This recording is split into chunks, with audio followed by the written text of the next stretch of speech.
여러분 안녕하십니까?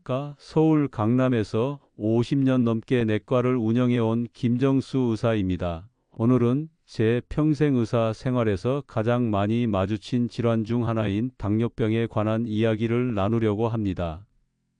이 병은 우리 모두가 걱정해야 할 병입니다. 예외는 없습니다. 당뇨병은 세계에서 두 번째로 흔한 질병이며 우리 몸의 모든 장기를 파괴합니다. 신장, 간, 시력, 혈액순환 그리고 더 많은 것들을 망가뜨립니다. 그런데 가장 큰 문제는 우리가 마트에서 사서 집으로 가져오는 가공식품 대부분이 어떤 형태로든 당뇨병 발병을 가속화하는 성분이나 설탕을 포함하고 있다는 것입니다. 제가 최근에 만난 환자분 이야기를 먼저 들려드리겠습니다. 60대 중반의 박 선생님은 30년 넘게 중학교에서 수학을 가르치다 퇴직하신 분입니다. 그런데 퇴직하고 나서 1년 만에 당뇨 진단을 받으셨어요. 규칙적인 생활이 깨지면서 식습관도 불규칙해졌고 술자리도 많아졌거든요. 처음에는 약을 먹기 싫다며 버티셨는데 혈당 수치가 계속 오르니까 할 수 없이 약을 복용하기 시작했습니다. 그런데 얼마 전저를 찾아오셨을 때 두 발이 저리고 가끔씩 쑤시는 증상이 있다고 하셨어요. 이미 당뇨병성 신경병증이 시작된 겁니다. 이 환자분 같은 경우 조금만 일찍 생활 습관을 바꿨다면 충분히 약 없이도 관리가 가능했을 텐데 하는 아쉬움이 컸습니다. 또 다른 환자분은 70대 초반의 김 할머니인데요. 이분은 오히려 희망적인 사례입니다. 3년 전 당뇨 진단을 받으셨지만 제가 알려드린 방법대로 식습관을 바꾸시고 규칙적인 운동을 하셨더니 지금은 약 없이도 혈당이 정상 범위에서 유지되고 있습니다. 당뇨는 관리가 가능하고 경우에 따라서는 증상을 되돌릴 수도 있는 질환입니다. 오늘 제가 여러분과 나누고 싶은 것은 바로 이 당뇨병을 자연스럽게 관리하고 개선할 수 있는 세 가지 방법입니다. 이 세 가지만 잘 지키면 혈당을 안정적이고 건강하게 자연스럽게 그리고 효과적으로 유지할 수 있습니다. 첫 번째는 절대 섭취하면 안 되는 음식에 관한 것입니다. 당뇨병 예방이나 치료에 있어 음식은 아마도 가장 중요한 퍼즐 조각일 겁니다. 혈당을 높이고 염증을 일으키며 면역 반응과 다른 건강 문제를 일으키는 특정 음식들이 있습니다. 그 첫 번째는 당연히 설탕입니다. 이것은 오늘날 우리 모두가 알고 있는 사실인데요. 설탕은 우리 혈액 속 포도당 수치를 높입니다. 당뇨 환자뿐만 아니라 건강한 사람들도 마찬가지입니다. 제가 60년대에 의대를 다닐 때만 해도 설탕이 이렇게 위험한 줄 모르고 단순히 영양소 중 하나로만 배웠습니다만 이제는 정제된 설탕이 우리 몸에 얼마나 해로운지 많은 연구를 통해 밝혀졌습니다. 정제 설탕 대신 저는 천연 감미료를 사용하라고 권합니다. 특히 스테비아는 당뇨 환자와 당뇨 전 단계에 있는 분들 그리고 건강한 사람들이 선택할 수 있는 최선의 옵션입니다. 제 환자 중에 60대 초반의 이 선생님은 평생 단 것을 좋아하셨는데 당뇨 진단을 받고 나서 가장 힘들었던 것이 달콤한 음식을 포기하는 것이었다고 합니다. 그래서 저는 스테비아로 단맛을 내는 방법을 알려드렸고 지금은 과일과 스테비아를 활용해 건강하게 단맛을 즐기고 계십니다. 두 번째 주의해야 할 음식군은 시리얼류입니다. 더 구체적으로는 탄수화물을 주의해야 합니다. 탄수화물은 일반적으로 정제된 곡물에서 나오며 우리 몸에서 빠르게 설탕으로 분해되어 문제를 일으킵니다. 바로 빵, 파스타, 과자 등이 이에 해당합니다. 그러니 곡물, 특히 글루텐이 함유된 것들은 피하십시오. 특히 밀가루 제품이요. 글루텐 섭취는 또한 장염증을 일으키고 코르티솔, 렙틴과 같은 우리 몸의 호르몬에 영향을 미쳐 체내 혈당 급증을 유발할 수 있습니다. 우리 병원에 다니시는 60세 임 선생님은 평생 하루 3끼 밥을 드셨는데 당뇨 진단 후 가장 힘든 것이 식사량을 조절하는 것이었다고 합니다. 저는 그분께 밥의 양을 줄이고 채소의 비중을 늘리도록 조언했습니다. 지금은 현미와 잡곡을 적은 양 드시고 단백질과 채소를 많이 섭취하시는데 혈당 관리가 훨씬 쉬워졌다고 하십니다.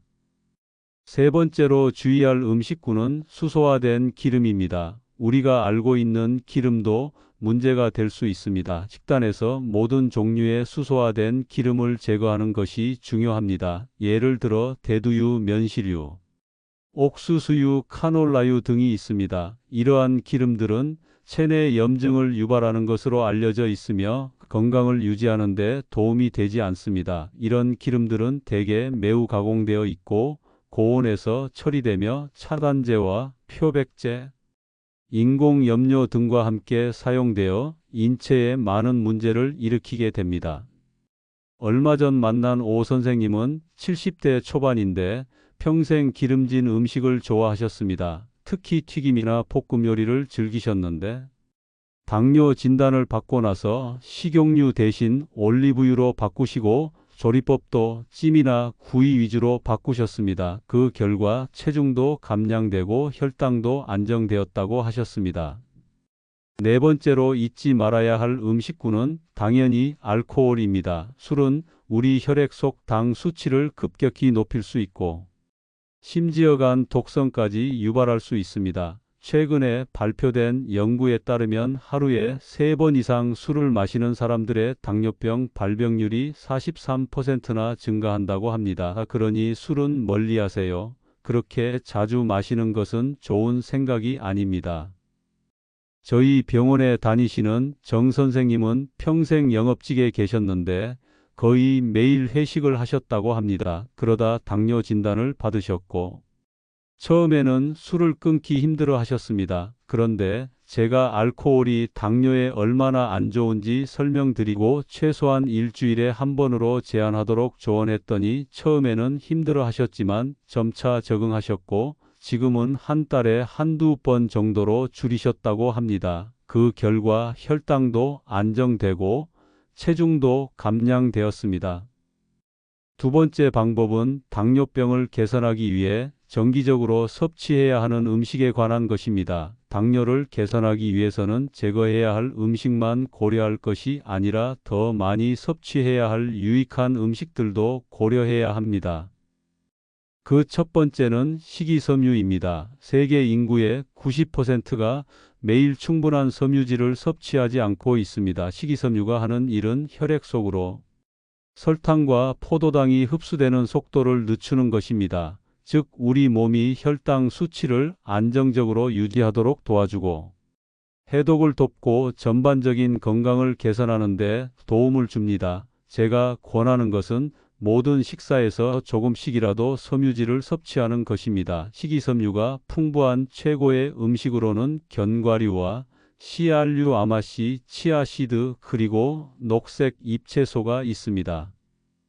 저희 병원에 오시는 박 할머니는 70대 중반인데 당뇨 진단을 받고 나서 식이섬유의 중요성을 깨닫고 매일 아침 치아씨드를 물에 불려 드시기 시작했습니다. 또한 점심 저녁으로 채소를 더 많이 드시기 시작했는데 처음에는 적응이 안 되셨지만 지금은 습관이 되었고 덕분에 혈당 관리가 훨씬 수월해지셨다고 합니다.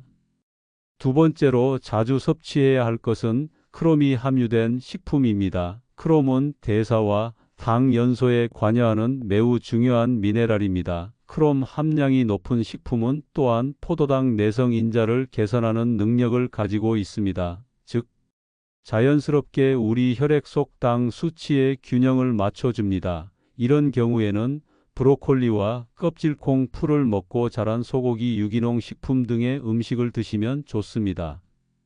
제 환자 중에 김 선생님은 68살인데 평소 브로콜리를 싫어하셨습니다. 그런데 크롬이 풍부한 식품이 당뇨에 좋다는 이야기를 듣고 브로콜리를 다양한 방법으로 조리해서 드시기 시작했습니다. 찜 브로콜리부터 브로콜리 수프, 브로콜리 볶음 등 다양하게 시도하셨고 지금은 브로콜리를 일주일에 3번 이상 드신다고 합니다.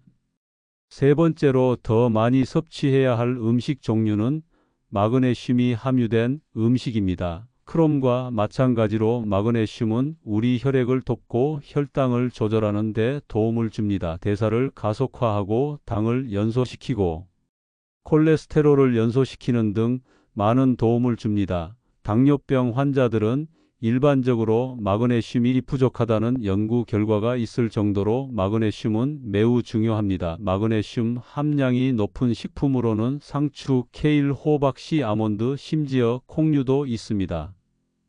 저희 병원에 다니시는 최 선생님은 70대 초반인데 당뇨 외에도 근육 경련이 자주 있으셨습니다. 그런데 마그네슘이 풍부한 식품을 더 많이 섭취하기 시작하면서 경련 증상도 개선되고 혈당 관리도 더 쉬워지셨다고 합니다. 특히 호박씨를 간식으로 드시고 아몬드도 매일 한 줌씩 드시고 있답니다.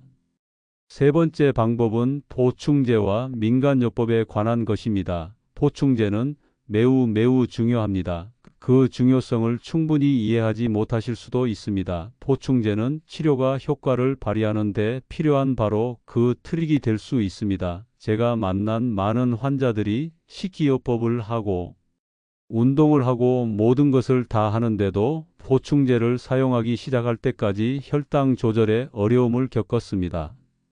첫 번째로 고려해야 할 것은 사과 사이다 식초입니다. 이 식초를 마시면 식후 혈당을 34%나 줄이는 데 도움이 된다는 것이 발견되었습니다. 매우 좋죠. 제가 환자들에게 이것을 권하는데 정말로 효과가 있습니다. 여러분이 필요한 것은 이것을 물에 희석해서 생각하는 가장 좋은 방법으로 사용하는 것입니다.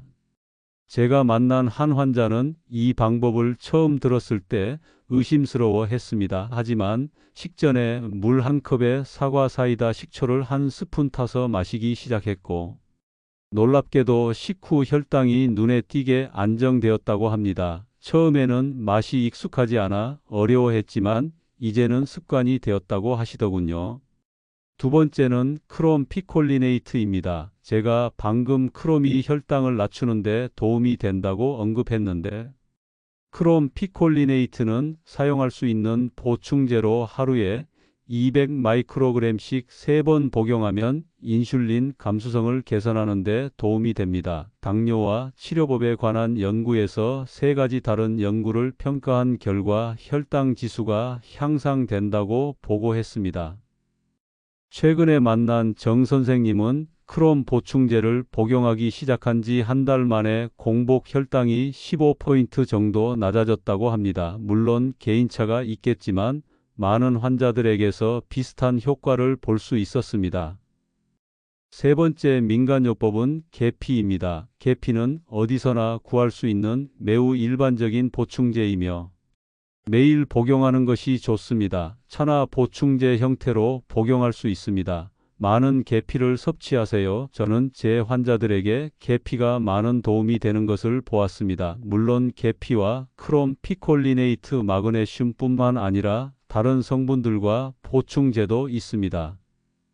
제가 직접 경험한 사례를 들려드리자면 저도 당뇨 전 단계였던 적이 있었습니다. 바쁜 의사 생활을 하다 보니 식사 시간이 불규칙했고 스트레스도 많이 받았거든요. 그래서 공복 혈당이 112 나왔습니다. 그때 제가 제 자신에게 약을 처방하는 대신 생활 습관부터 바꾸기로 결심했습니다. 아침마다 계피차를 마시고 하루 3번 식사 전에 사과 사이다 식초를 물에 타서 마셨습니다. 그리고 저녁 식사 후에는 꼭 30분 이상 걷기 운동을 했지요.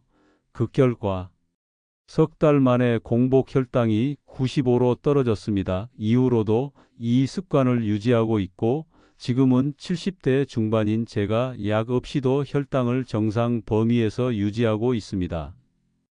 여러분도 이런 방법들을 꾸준히 실천한다면 충분히 혈당을 개선할 수 있습니다. 조금 더 구체적으로 일주일 계획을 말씀드리자면 다음과 같습니다. 첫째 날에는 여러분의 현재 식습관을 돌아보세요. 그리고 내가 자주 먹는 음식 중에서 앞서 말씀드린 먹지 말아야 할 것들을 체크하세요. 설탕이 든 음식, 흰 밀가루로 만든 음식, 나쁜 기름이 든 음식, 알코올 이런 것들이요. 그리고 이것들을 하나씩 줄여나갈 계획을 세우세요. 예를 들어 매일 마시던 단 음료를 일주일에 3번으로 줄이고 대신 물을 많이 마시는 것입니다. 또한 흰 쌀밥을 현미나 잡곡으로 바꾸는 것도 좋은 방법입니다. 한 번에 모든 것을 바꾸려고 하면 실패할 확률이 높습니다. 조금씩 천천히 바꿔 나가세요. 둘째 날에는 식이섬유가 풍부한 음식을 더 많이 먹기 시작하세요. 아침에 오트밀이나 치아씨드를 물에 불려 먹는 것으로 시작할 수 있습니다. 점심과 저녁에는 채소의 양을 늘려보세요. 밥의 양을 조금 줄이고 대신 채소를 더 많이 드세요. 식이섬유는 소화 과정에서 포도당의 흡수 속도를 늦춰주기 때문에 식후 혈당 상승을 완만하게 만들어줍니다. 또한 포만감을 오래 유지시켜 과식을 방지하는 효과도 있어요. 밥은 두부나 생선, 닭가슴살 같은 단백질 식품과 함께 드시면 혈당 상승을 더 완만하게 할 수 있습니다. 단백질은 포도당 흡수를 늦추는 효과가 있거든요. 셋째 날에는 크롬이 풍부한 음식을 더 많이 먹어보세요. 브로콜리나 녹색콩, 유기농 소고기 등이 좋습니다. 특히 브로콜리는 찌거나 살짝 데쳐서 올리브유와 약간의 소금을 넣어 드시면 맛있게 드실 수 있습니다. 크롬은 인슐린의 작용을 돕는 중요한 미량 영양소입니다. 인슐린은 혈액 속 포도당을 세포로 이동시키는 역할을 하는데 크롬이 부족하면 이 과정이 원활하게 이루어지지 않습니다. 그래서 크롬이 풍부한 음식을 충분히 섭취하는 것이 중요합니다. 넷째 날에는 마그네슘이 풍부한 음식을 더 많이 드세요. 상추, 케일, 시금치 같은 녹색 잎채소와 호박씨, 아몬드 등의 견과류가 좋습니다. 특히 아몬드는 하루에 한 줌 정도를 간식으로 드시면 좋습니다. 마그네슘은 300개 이상의 효소 반응에 관여하는 중요한 미네랄입니다. 특히 당 대사에 중요한 역할을 하며 근육과 신경 기능에도 필수적입니다. 당뇨병 환자는 소변을 통해 마그네슘이 더 많이 배출되기 때문에 결핍되기 쉬우므로 의식적으로 마그네슘이 풍부한 식품을 더 많이 섭취해야 합니다. 다섯째 날에는 사과 사이다 식초를 식사 전에 마셔보세요. 물 한 컵에 식초 한 티스푼을 타서 식사 15분 전에 마시면 됩니다. 처음에는 맛이 익숙하지 않을 수 있지만 점차 적응될 것입니다. 사과 사이다 식초에는 아세트산이 포함되어 있어 소화를 돕고 혈당 상승을 억제하는 효과가 있습니다. 또한 여러 연구에서 사과 사이다 식초가 인슐린 감수성을 향상시키는 것으로 나타났습니다. 이는 세포가 포도당을 더 잘 흡수할 수 있게 도와준다는 의미입니다. 여섯째 날에는 계피를 활용해 보세요. 아침에 계피차를 마시거나 오트밀에 계피 가루를 뿌려 드세요. 계피는 혈당을 낮추는 효과가 있으며 맛도 좋아 많은 음식에 활용할 수 있습니다. 계피에는 혈당을 낮추는 여러 성분이 들어 있습니다. 특히 시나몬알데하이드와 프로안토시아니딘 같은 물질이 인슐린 저항성을 개선하고 세포의 포도당 흡수를 촉진하는 것으로 알려져 있습니다. 하루에 한 티스푼 정도의 계피만으로도 혈당 개선 효과를 볼 수 있습니다. 일곱째 날에는 그동안의 변화를 정리하고 앞으로의 계획을 세워보세요. 일주일 동안 어떤 변화가 있었는지 기록해보고 지속적으로 실천할 수 있는 방법을 고민해보세요. 작은 변화라도 꾸준히 하는 것이 중요합니다. 제가 임상에서 수십 년간 환자들을 진료하면서 느낀 점은 당뇨병은 약으로만 치료할 수 있는 병이 아니라는 것입니다. 생활 습관의, 특히 식습관의 변화가 가장 중요합니다. 약은 보조적인 수단일 뿐입니다. 특히 요즘 같은 현대 사회에서는 가공식품과 패스트푸드가 넘쳐나고 바쁜 일상 때문에 규칙적인 식사와 운동이 어려워 당뇨병 발병률이 계속 증가하고 있습니다. 하지만 여러분이 조금만 관심을 갖고 식습관을 바꾸면 얼마든지 당뇨병을 예방하고 관리할 수 있습니다. 또한 잊지 말아야 할 것은 당뇨병은 단순히 혈당만 높은 병이 아니라 전신에 영향을 미치는 질환이라는 점입니다. 당뇨병이 오래 지속되면 신경혈관, 신장, 눈 등 여러 장기의 합병증을 일으킬 수 있습니다. 그래서 초기에 적극적으로 관리하는 것이 매우 중요합니다. 합병증이 한번 발생하면 되돌리기 어렵기 때문입니다. 제가 오랜 의사 생활 동안 보아온 당뇨 환자들 중에는 초기에 적절한 관리로 건강을 되찾은 분들도 있고, 관리를 소홀히 해서 심각한 합병증으로 고생하시는 분들도 있었습니다. 그 차이는 바로 생활 습관의 변화를 얼마나 적극적으로 그리고 꾸준히 실천했느냐에 달려 있었습니다. 제가 만난 강 선생님은 당뇨 진단을 받고 처음에는 약만 복용하면 된다고 생각하셨습니다. 식습관이나 운동은 크게 신경 쓰지 않으셨죠. 그런데 몇 년 후 발에 작은 상처가 생겼는데도 잘 아물지 않고 점점 악화되더니 결국 발가락 하나를 절단해야 하는 상황까지 갔습니다. 이것이 바로 당뇨병의 무서움입니다. 그제서야 식습관과 생활 습관을 바꾸기 시작하셨지만 이미 진행된 합병증은 되돌리기 어려웠습니다. 반면 이 선생님은 당뇨 진단 직후부터 적극적으로 생활 습관을 바꾸셨습니다. 제가 알려드린 식이요법을 철저히 지키시고 매일 30분 이상 걷기 운동을 하셨으며 보충제도 꾸준히 복용하셨습니다. 그 결과 약 복용 없이도 혈당을 정상 범위로 유지할 수 있게 되셨고 10년이 지난 지금까지도 건강하게 지내고 계십니다. 또한 당뇨병 관리에 있어 스트레스 관리도 매우 중요합니다. 스트레스가 많으면 코르티솔이라는 호르몬이 분비되어 혈당을 높이게 됩니다. 그래서 명상이나 깊은 호흡, 취미 활동 등을 통해 스트레스를 관리하는 것도 필요합니다. 제 환자 중 한 분은 직장에서 스트레스를 많이 받으셨는데 퇴근 후 공원에서 30분 걷기를 시작하면서 스트레스도 줄고 혈당도 안정되었다고 하셨습니다. 운동은 혈당 조절에도 도움이 되지만 스트레스 해소에도 큰 도움이 됩니다. 당뇨병 관리에 있어 또 하나 중요한 것은 가족의 지지입니다. 혼자서는 식습관을 바꾸기 어렵습니다. 가족들이 함께 건강한 식사를 준비하고 함께 운동하면 훨씬 효과적입니다. 제가 만난 환자 중에는 가족들이 환자만 따로 식사를 준비해 주어서 소외감을 느끼고 식이요법을 포기한 경우도 있었습니다. 반면 온 가족이 함께 건강한 식습관을 갖기로 결정한 가정에서는 환자의 혈당 관리가 훨씬 수월했습니다. 실제로 전체 가족의 건강도 함께 좋아지는 효과가 있었고요. 이제 조금 더 구체적으로 식사와 관련된 조언을 드리겠습니다. 당뇨병 환자에게 가장 중요한 것은 식사의 규칙성입니다. 하루에 3번 정해진 시간에 적절한 양을 먹는 것이 중요합니다. 식사 간격이 너무 길어지면 혈당이 급격히 떨어졌다가 다음 식사 때 급격히 올라가는 롤러코스터 현상이 발생할 수 있습니다. 이것은 혈관에 좋지 않고 장기적으로 합병증 위험을 높입니다. 또한 당뇨병 환자는 한 번에 너무 많은 양을 먹는 것보다 조금씩 나누어 먹는 것이 좋습니다. 세 끼 식사 외에도 오전과 오후에 간식으로 단백질과 섬유질이 풍부한 음식을 조금씩 드시는 것이 혈당 유지에 도움이 됩니다. 간식으로는 무엇이 좋을까요?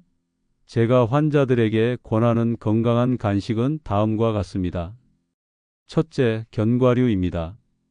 아몬드, 호두, 땅콩 등은 건강한 지방과 단백질, 섬유질을 포함하고 있어 혈당 상승을 완만하게 합니다.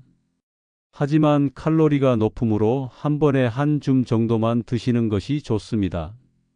둘째, 요구르트입니다. 무가당 요구르트는 단백질이 풍부하고 장 건강에도 좋습니다. 여기에 계피 가루를 조금 뿌리면 혈당 관리에 더욱 효과적입니다. 셋째, 삶은 달걀입니다. 단백질이 풍부하고 포만감을 오래 유지시켜 줍니다. 넷째, 채소 스틱과 해머스입니다. 당근, 오이, 샐러리 등의 채소를 스틱 형태로 잘라 병아리콩으로 만든 해머스에 찍어 먹으면 맛도 있고 영양도 풍부합니다.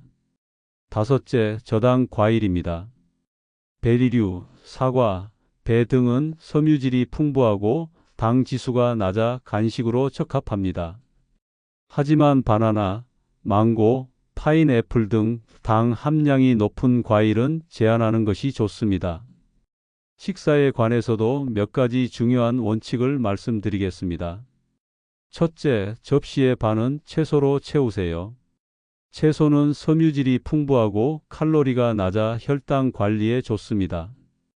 특히 브로콜리, 시금치, 양배추 등의 녹색 채소는 영양소가 풍부하고 혈당 상승을 최소화합니다. 둘째, 접시의 4분의 1은 단백질 식품으로 채우세요. 생선, 닭고기, 두부, 달걀 등의 양질의 단백질은 포만감을 주고 혈당 상승을 완만하게 합니다. 셋째, 나머지 4분의 1은 복합 탄수화물로 채우세요. 현미, 귀리, 퀴노아 등의 통곡물은 식이섬유가 풍부하여 혈당 상승을 완만하게 합니다. 흰 쌀밥이나 흰 빵보다는 이런 통곡물을 선택하세요. 넷째, 조리 방법도 중요합니다. 튀김보다는 구이나 찜, 볶음이 좋습니다. 특히 올리브유나 아보카도, 오일과 같은 건강한 기름을 사용하세요. 다섯째, 식사 순서도 혈당 관리에 영향을 미칩니다. 채소나 단백질을 먼저 먹고 탄수화물은 나중에 먹으면 혈당 상승을 완만하게 할 수 있습니다. 이제 운동에 관한 조언을 드리겠습니다.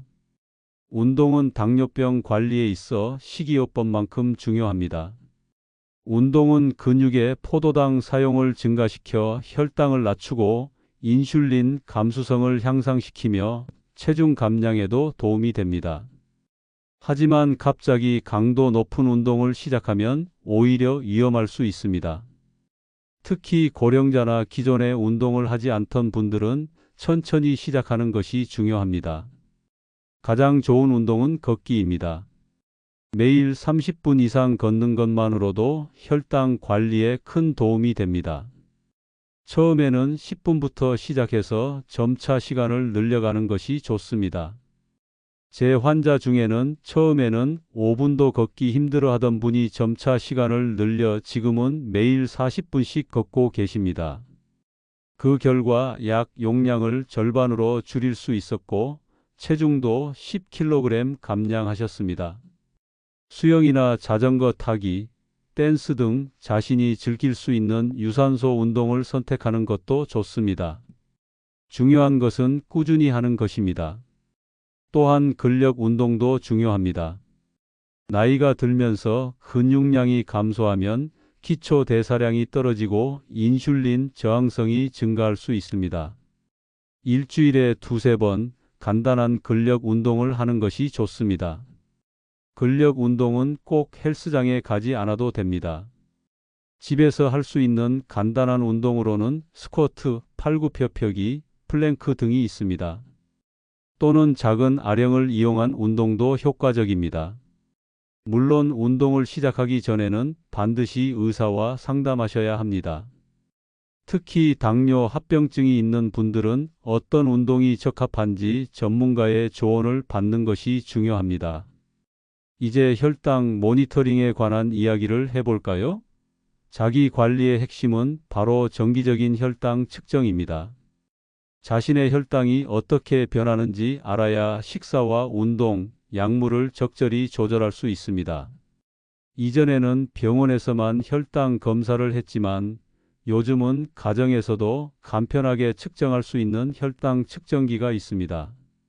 저는 환자들에게 아침 공복 시와 식후 2시간에 혈당을 측정하도록 권합니다. 이를 통해 식사가 혈당에 어떤 영향을 미치는지 파악할 수 있습니다. 또한 3개월마다 당화혈색소 검사를 받는 것도 중요합니다. 이 검사는 지난 3개월간의 평균 혈당 수준을 보여주므로 장기적인 혈당 관리 상태를 평가하는 데 유용합니다. 혈당 측정 결과를 기록하고 의사와 공유하세요. 이를 통해 치료 계획을 조정하고 더 나은 혈당 관리 방법을 찾을 수 있습니다. 제 환자 중 한 분은 혈당 측정을 통해 자신이 어떤 음식을 먹을 때 혈당이 급격히 오르는지 파악하셨습니다. 그 결과 자신에게 맞는 식단을 개발할 수 있었고, 지금은 약 없이도 혈당을 관리하고 계십니다. 마지막으로 당뇨병 관리에 있어 정신적 건강의 중요성을 강조하고 싶습니다. 당뇨병은 만성 질환이므로 장기적인 관리가 필요합니다. 이 과정에서 좌절감, 우울감, 피로감을 느낄 수 있습니다. 하지만 포기하지 마세요. 작은 변화부터 시작하면 큰 효과를 볼 수 있습니다. 완벽하게 모든 것을 지키려고 하기보다는 현실적인 목표를 세우고 천천히 나아가는 것이 중요합니다. 또한 당뇨병 환자 모임이나 교육 프로그램에 참여하는 것도 도움이 됩니다. 같은 경험을 하는 사람들과 정보를 공유하고 서로 격려하면 관리가 더 수월해집니다. 저는 서울 강남에서 내과를 운영하면서 당뇨 교실을 운영하고 있는데, 함께 모여 건강한 요리법을 배우고 운동도 함께 하면서 서로 격려하는 모습을 보면 정말 보람을 느낍니다. 지금까지 제가 말씀드린 3가지 방법, 즉 먹지 말아야 할 음식 피하기, 좋은 음식 더 많이 먹기, 그리고 적절한 보충제와 민간요법 활용하기만 잘 지켜도 당뇨병 관리에 큰 효과를 볼 수 있습니다. 제가 수십 년간 의사로 일하면서 깨달은 것은 약보다 생활 습관이 더 중요하다는 것입니다. 약은 증상을 완화시킬 뿐 근본적인 원인을 해결하지 못합니다.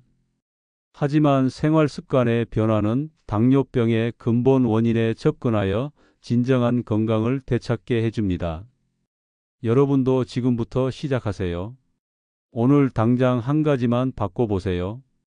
예를 들어 설탕이 든 음료 대신 물을 마시거나 저녁 식사 후 10분만 걷는 것부터 시작해 보세요. 작은 변화가 모여 큰 차이를 만듭니다. 건강은 우리 삶의 가장 큰 재산입니다. 특히 우리 나이대가 되면 더욱 그 가치를 실감하게 됩니다. 당뇨병은 무서운 병이지만 제대로 관리하면 충분히 건강한 삶을 살 수 있습니다. 저는 70대 중반의 나이에도 여전히 환자들을 진료하고 산책도 하고 손자들과 놀아주며 활기찬 삶을 살고 있습니다. 여러분도 건강한 생활 습관을 통해 활기찬 노년을 준비하시길 바랍니다. 마지막으로 다시 한번 강조드립니다.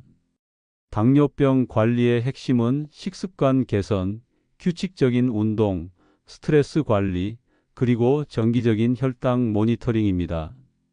이 4가지만 잘 지켜도 당뇨병은 충분히 관리할 수 있습니다. 여러분의 건강한 삶을 응원합니다. 감사합니다. 이상 일주일 안에 당뇨병을 개선하는 3가지 방법에 대해 말씀드렸습니다. 여러분의 건강이 제 가장 큰 보람입니다. 오늘 제 이야기가 여러분의 건강한 삶에 작은 도움이라도 되었기를 바랍니다. 앞으로도 건강하게 오래오래 사시길 기원합니다. 오늘은 여기까지 말씀드리겠습니다. 이번 주도 여러분 모두 건강하고 행복한 한 주 되시길 바랍니다. 그리고 오늘 말씀드린 내용 중에 어려운 부분이 있으시면 다음에 더 자세히 설명해 드리겠습니다. 여러분의 건강이 제 삶의 보람입니다. 건강한 모습으로 다시 만나 뵙기를 기대하겠습니다. 감사합니다.